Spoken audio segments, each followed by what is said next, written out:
kembali para penonton channel YouTube Riau Tribun dimanapun Anda berada. Hari ini kita akan kembali bertemu di Bincang-Bincang. Dan sore hari ini saya kedatangan tamu dari Rokan Hulu. Nah, ini menarik nih. Teman-teman ini datang dari Rokan Hulu. Mereka ini adalah para pengajar, para pendidik di daerah Kabupaten Rokan Hulu, itu tepatnya di daerah yang namanya Kabun, ya.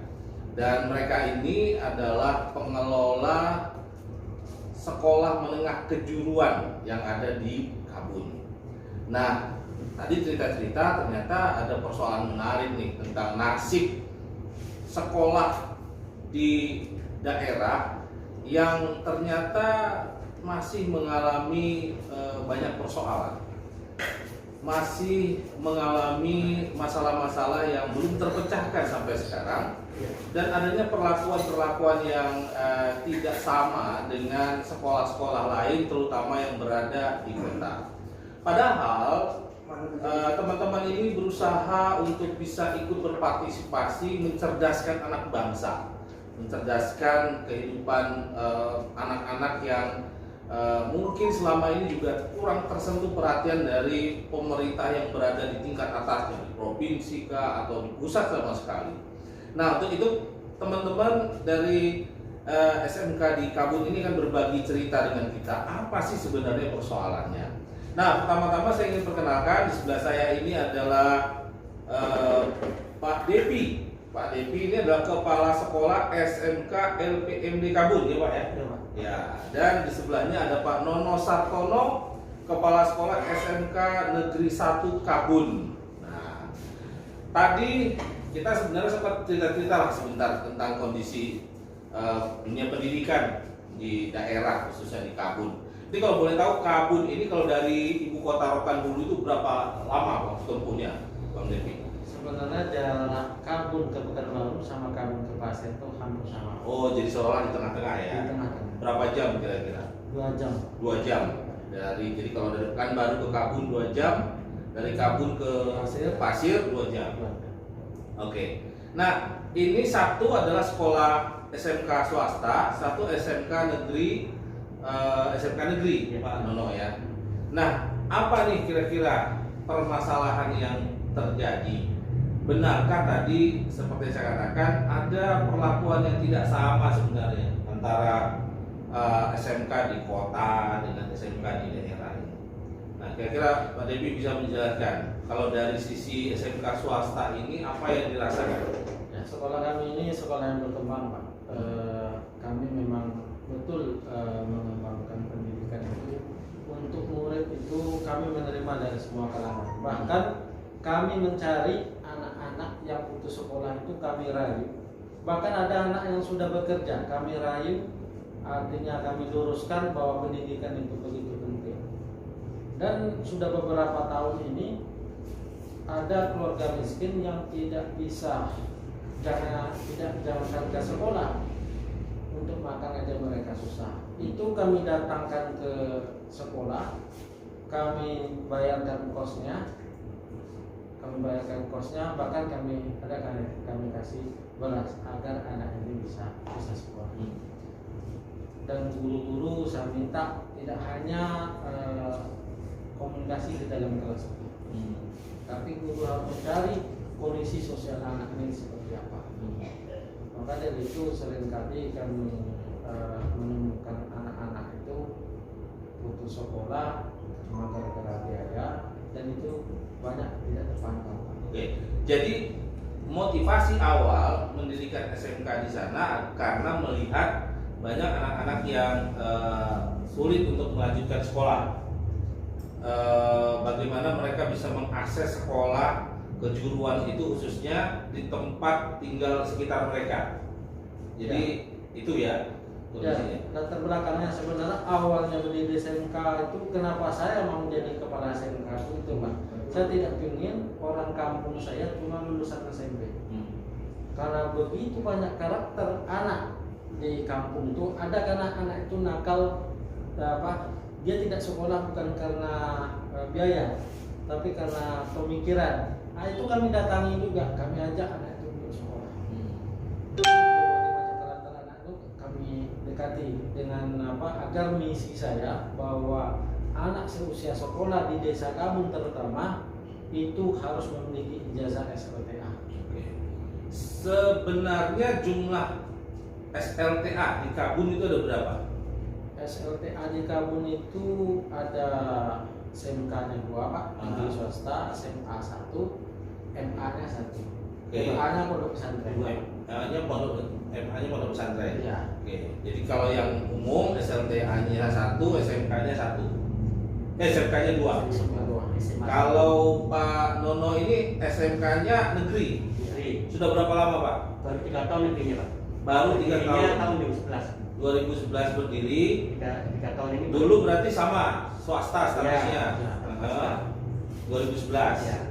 Kemudian 3 tahun terakhir dinegerikan. Dinegerikan. Oke. Apa kendala yang dihadapi Pak?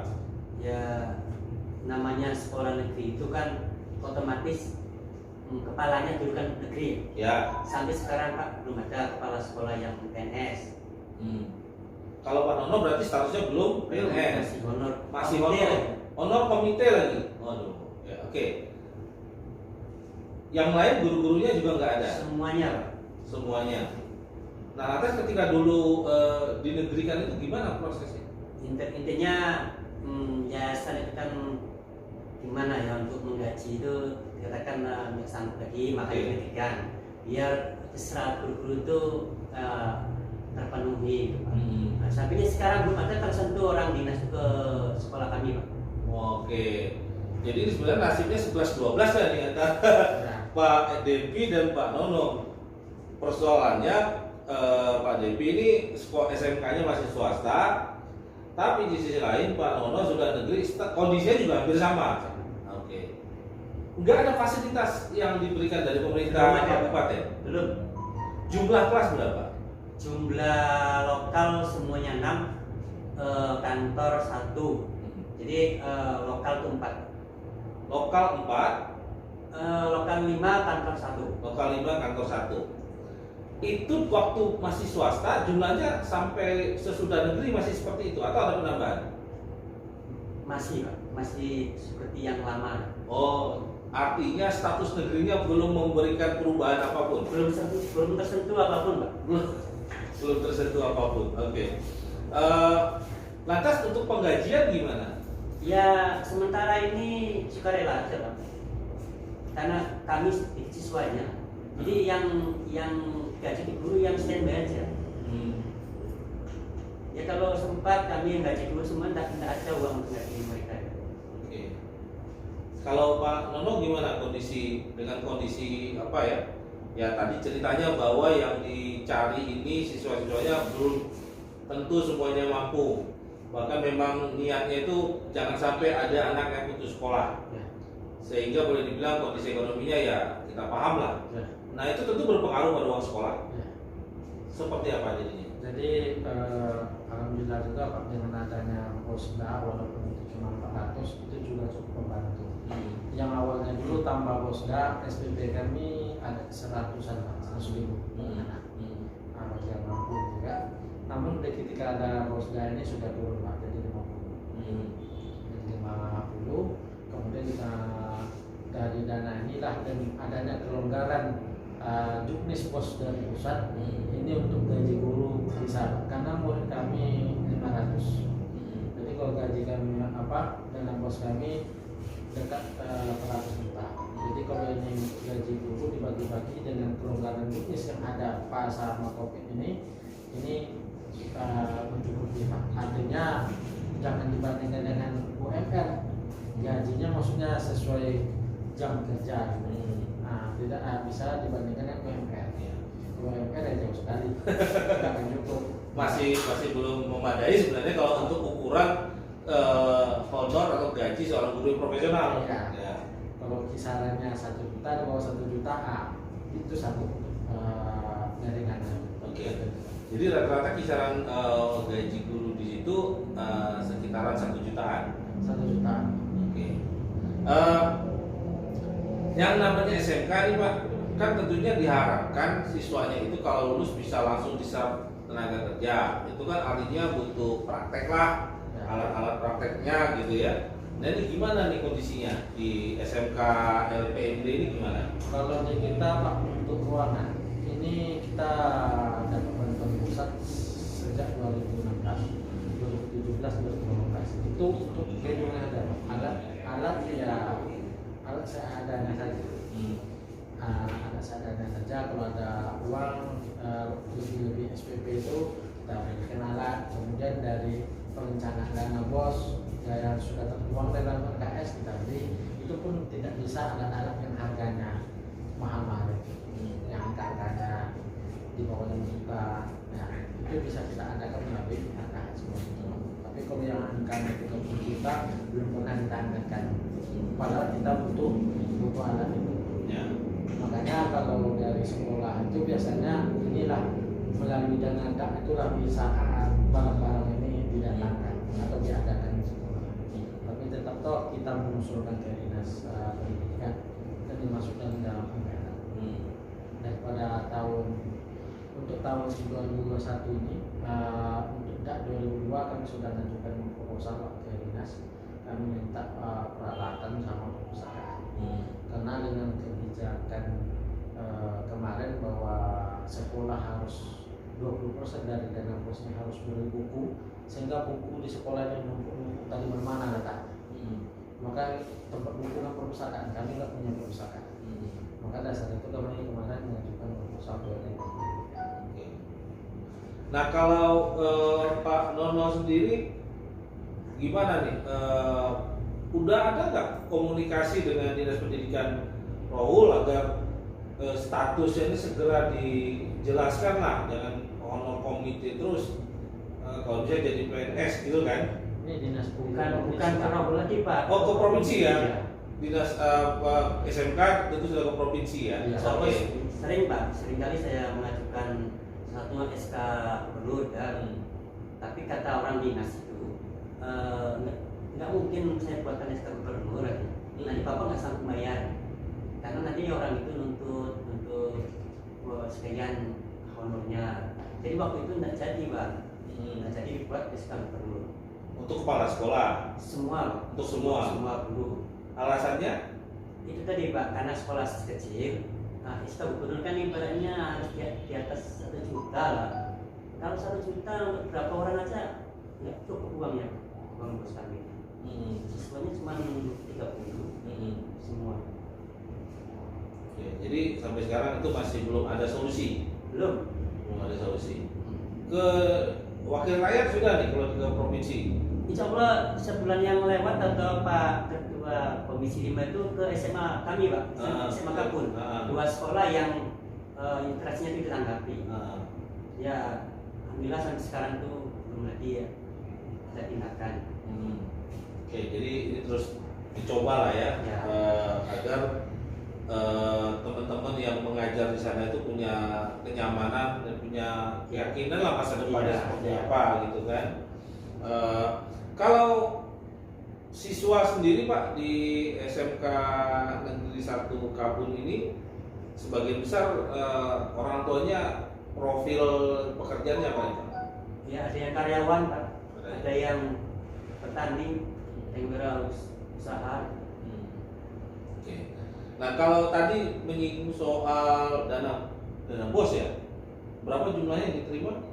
Kalau 1 tahun itu lebih kurang mendekati 800. 400. Kalau dibandingkan dengan ini dengan sekolah yang di kota misalnya? Kalau yang di kota itu berdasarkan murid sebenarnya. Jumlah yang diterima dari dana bos ataupun bos nggak, kalau bos kan dari pusat, bos dari provinsi. Itu berdasarkan murid semuanya. Kalau untuk swasta itu kalinya cuma 400. Oke. Nah kita berharap tahun ke depan ini ditambahlah gitu kan. Nah kalau negeri itu 1.600.000 ya swasta Itu ya, kali per siswa. siswa. Oke. Jadi kita tahun 2021 ini kita dapat sekitar 190 jutaan Pak, dari provinsi. Kemudian dari pusat mendekati 800. Itu yang kita terima dari negara ataupun Pemprov. Dan itulah yang kita kelola untuk gaji guru, kemudian menjalankan kegiatan pembelajaran yang ada di sekolah. Nah, selama pandemi COVID ini, bagaimana kondisi aktivitas pendidikan di Kabun ini? Apalagi kalau SMK ini kan biasanya kan harus banyak praktek nih Pak. Ya. Masih daring juga, atau ada solusi yang sudah Bapak lakukan di Kabun ini? Kalau kami guru itu datang terus ke sekolah, walaupun itu daring, banyak wilayah-wilayah yang nggak bisa tersentuh sama jaringan internet. Ya, terutama daerah kita yang berbatasan dengan Sungai Agung, ada di berapa 12 itu nggak ada sinyal. Jadi kami sampaikan kepada anak, kepada orang tua, kalau anaknya tidak punya HP atau tidak ada sinyal, datanglah sekolah dan mentaati prokes. Nah, datang ke sekolah, disiap anak itu disiapkan modul. Kalau anak itu bertanya di situ, dilakukan. Mungkin kan pelajaran TK kan susah tuh. Betul. Perlu penjelasan. Ya. Nah, jadi anak itu minta datang. Jadi walau ada himbauan harus 100%, tapi kami nggak bisa melakukan itu karena ada anak yang kayak gini. Ya. Di samping itu banyak juga keluhan orang tua. Kalau kami tidak menjemput bola, ini anak ini banyak yang terlena main game. Di daerah kami luar biasa. Ya. Banyak yang anak yang hampir putus sekolah gara-gara Main game online. Game online. Kan kalau di dalam online itu belajarnya, nah dijelaskan kasih tugas.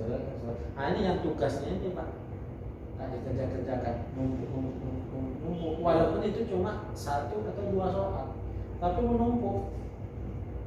Nah ini kan ketika ini nggak dikumpulkan, yang penilaiannya itu kan berkurang. Nah ini akhirnya karena sudah menumpuk, malas sekolah. Ya.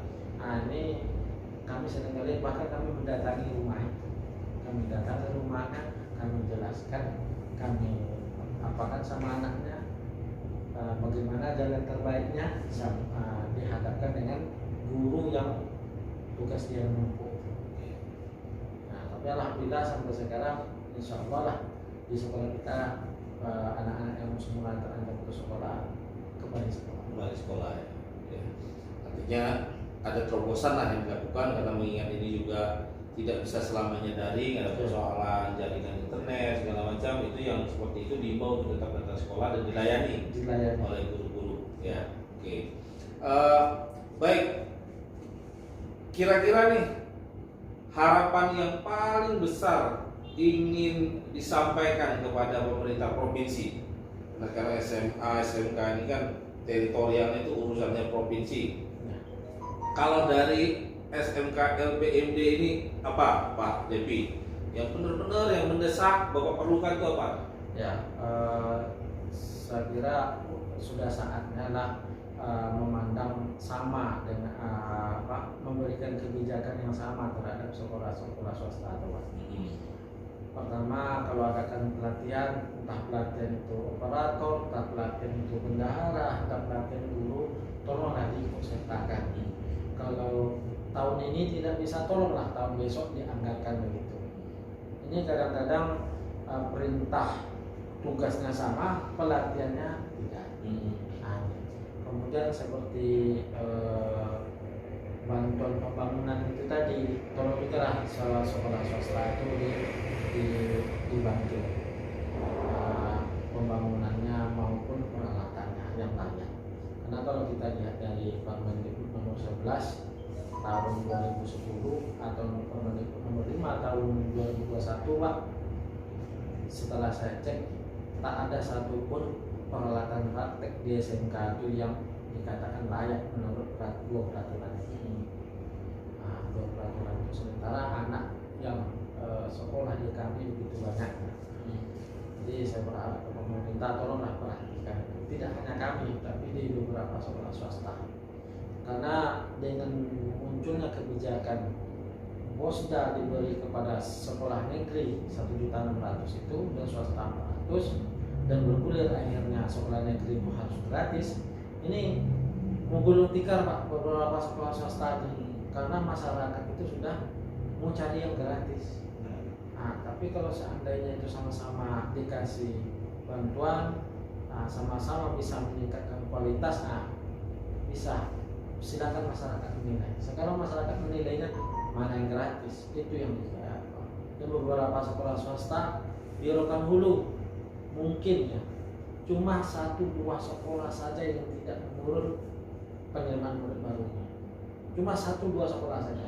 Selain itu, salah satu di antara sekolah kami itu nggak menurun Pak, tetap penerimaan murid kami sekitar 160 sampai 170 setiap tahun begitu penerimaan murid kami. Tapi kawan-kawan kami yang di daerah lain ini menurun semuanya, nggak ada yang tidak menurun semua. Ini apa? Bukan karena kualitas sekolah itu, bukan, tapi karena faktor gratis. Nah, dampak yang lebih menurut saya gawat lagi, kasihan kawan-kawan kita yang sudah mengabdi di sekolah swasta. Kalau muridnya menurun, sekolah negeri sekarang saya lihat muridnya sampai 1000, sehingga sekolah swasta yang di situ guru-gurunya sudah mengajar begitu lama terpaksa Pak, karena anak yang diajar nggak ada lagi, jamnya berkurang. Ketika jamnya berkurang, nah besar pasak daripada tiang Pak, jadinya akhirnya lebih kan kasihan kita sama guru-guru yang kayak gitu. Dan banyak sekolah swasta, dan sekolah swasta yang saya katakan sekolah swasta yang berdiri di daerah itu berbeda dengan di kota. Kalau di daerah itu Pak, karena permintaan masyarakat baru didirikan. Nah itu sekarang seharusnya negara itu bertanggung jawab untuk mencerdaskan kehidupan bangsanya, tapi negara dengan keterbatasannya tidak mampu membangun sekolah di lingkungan itu. Akhirnya tampillah swasta, tampillah masyarakat agar sekolah ini legal, dibuatkan yayasan. Nah, setelah masyarakat sudah dicerdaskan dari beberapa generasi, kemudian ada kebijakannya seolah-olah ini kan menutup mata Pak atas jasa-jasa sekolah swasta itu. Saya minta sekolah swasta itu diperhatikan, karena mereka dari awal memang pure murni dari awal. Kalau lihat sejarah sekolah kami Pak, mungkin nanti saya ceritakan di luar ini lah. Di luar ini kenapa sekolah itu berdiri. Tapi intinya seperti tadi lah, bahwa itu merupakan kebutuhan dari masyarakat. Kebutuhan masyarakat. Sehingga mengusulkan akan didirikan sebuah sekolah SMK. Sebuah sekolah, iya. Oke. Dan munculnya yayasan itu sebagai legalitas. Baik, saya bisa tangkap. Pak Nono, kalau di SMK sekarang SMK Negeri Pak Nono sendiri jumlah penerimaan siswanya bertambah apa tetap? Berkurang Pak. Oh, berkurang juga? Ya. Karena apa Pak? Kami nggak bisa promosi karena SMP kan nggak belajar. Ketika kami negeri itu udah COVID Pak, jadi nggak bisa promosi ke SMP. Oke. Makanya nggak tahu masyarakat bahwa SMK 1 negeri, SMK Putri Maipa udah negeri. Oke. Ya. Jadi masih dianggap swasta juga? Ya. Jadi latar belakangnya di Kabuni belum ada SMK negeri, makanya saya membuat SMK. Mengajukan ya. Ya. Dengan harapan dapat tersentuh lah kebijakannya dari ke dinas provinsi. Ya, artinya apa yang dialami oleh Pak Depi ini sudah lebih dulu dirasakan oleh Pak Nono, gitu kan? Karena itu niatnya, harapannya kalau negeri bisa lebih baik. Ya. Tapi belum disentuh-sentuh juga. Ya, bersabar. Ini mudah-mudahan nanti kita bisa sampaikan kepada pihak-pihak yang mendengarkan, nanti mungkin kepada pemerintah. Kita harapkan bahwa ya tadi seperti dikatakan oleh Pak Depi ini, sebenarnya kalau negara itu mampu menyediakan semua fasilitas pendidikan bagi masyarakat, ya kita nggak mau capek-capek juga kan, kita ya sekolahkan anak saja ke negeri gratis gitu. Tapi kan nggak bisa gitu. Lalu di saat kita mencoba untuk mengambil peran itu dengan segala susah payahnya, ya perhatiannya kurang, tidak ada dibantu. Padahal ini kan sebenarnya kita membantu pemerintah seperti tadi. Jadi kalau di daerah-daerah nih pemirsa, seperti dikatakan Pak Devi, beda banget dengan di kota-kota barangkali, ketika sekolah menjadi sebuah komoditas bisnis oleh sebagian orang, bisa ngutip uang sekolah dengan mahal gitu ya. Ya kalau di kampung-kampung, di pinggiran-pinggiran nggak bisa. justru karena rasa terpanggilnya Pak Depi dan kawan-kawan inilah, maka mereka mencoba mendirikan sekolah untuk menampung anak-anak di daerah itu agar tidak putus sekolah.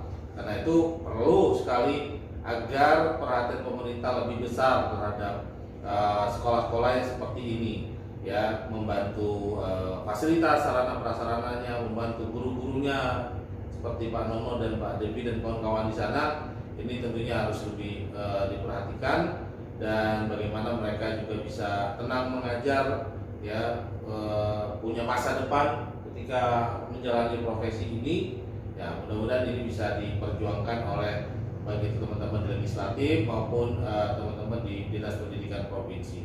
Pak Depi, Pak Nono, terima kasih sudah berbagi cerita tentang pendidikan di Kabun, Kabupaten Rokan Hulu. Ya, semoga walaupun mungkin pahit, walaupun mungkin berat, saya yakin juga banyak pengorbanan, baik itu dari sisi waktu, tenaga, bahkan mungkin juga materi ya yang sudah Bapak-Bapak sampaikan. Mudah-mudahan ini menjadi amal jariah, bisa mendapatkan balasan yang lebih indah dari Allah Subhanahu wa taala. Meski begitu, kita juga tetap berharap pemerintah membantu Bapak-bapak ini perjuangannya untuk mencerdaskan anak-anak bangsa yang berada di daerah-daerah terpencil atau di pinggiran. Terima kasih sekali lagi. Selamat terus berjuang. Mudah-mudahan apa yang ingin bisa tercapai, Pak Nono, Pak Depi. Pemirsa, demikian bincang-bincang singkat kita dengan Kepala Sekolah SMK Negeri 1 Kabun, Pak Nono Sartono, dan Kepala Sekolah SMK LPMD Kabun, Pak Depi. Dan semoga ada manfaatnya bincang-bincang ini. Bagi yang menyaksikan, jangan lupa subscribe dan share agar bisa lebih banyak disaksikan. Terima kasih. Assalamualaikum warahmatullahi wabarakatuh. Waalaikumsalam.